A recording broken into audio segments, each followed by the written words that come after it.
Now, of course, as we know, everything's amazing in Australia right now, which is why Anthony Albanese can continually spend time overseas.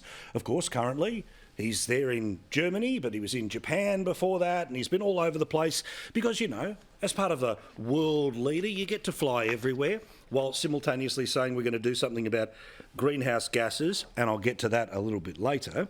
But back at home, regardless of where the Prime Minister is, who he's flying with and where he's flying to, the number one issue always remains cost of living. Almost to rub it in how little he cares, the Prime Minister spends as much time as he can at the front of his own plane, flying around the world. And as you may have heard by now, the national mood is pretty clear. Australians are now waking up and realising that the federal government is part of, if not the problem, when it comes to cost of living. Remember how many nights in a row I showed you that original promise of Anthony Albanese? Vote for us and we'll do something about cost of living? Well, 61% of people say that Australia is headed in the wrong direction. This is another poll from another organisation, similar to the ones we've shown you before. 61% of people say it's going to get worse in the next 3 months. According to this, 46% of Australians are experiencing financial difficulties. 39% is what it was in April. Women, middle-aged people, renters, casual workers and students are the worst affected. And does the federal government have a role to play? Well, according to the same people with the scissor paper rock poll, but let's trust their political insights here, 71% of people in Australia this week published today say the government has a lot or a fair amount to do with making a difference when it comes to cost of living. You see, Anthony Albanese is going to experience a political problem here because he set the expectation of what government can do. Now, it's not like there aren't other examples of Labor politicians who run on cost of living, but then say it's difficult for them to do anything about it. Look at Peter Malinauskas and what he said in the South Australian People's Forum just before that state election a couple of years ago. He said that there was a limit to what you can do, but we'll do everything we can do. Instead, the promise of Albanese was a Labor government will lower the cost of living. No asterisks, no ifs, no buts, no maybes. Lower the cost of living, but all of it worse.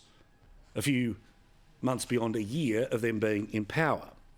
In terms of the political views of people, well, even the people who voted for this government believe that the federal government has a role to play here. 70% of Labor people, 72% of Greens voters, 75% of everything from a teal to One Nation and all in between, and 73% of the people who didn't vote for this government. We also get some data today that underlines what we already know, what this survey tells us, and what you are already living. That according to the Australian Bureau of Statistics, the amount of money that you have to spend other than on things like food, housing, all the rest of it, is now going backwards. You have less discretionary spending and less money to spend than you did 12 months ago. Our mate Joe Hildebrand, writing online today, also notices exactly what we told you before about this poll. It is the middle class that are starting to feel the pinch even more so, that are starting to be the focus. And the way that Joe has a look at this is by the types of people that are turning up with a handout for help from charities. Perhaps most tellingly, of all three of these organisations are reporting almost verbatim the same phenomenon. Formerly comfortable middle-class families are knocking on their doors for the first time, scared and confused that they are facing a future that once seemed as foreign to them as a spaceship on Mars. Yet the Prime Minister, yes, playing his part in the global community, yet again is overseas.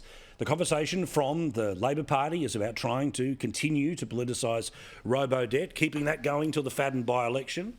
And the Greens, well, they're subdividing their investment properties.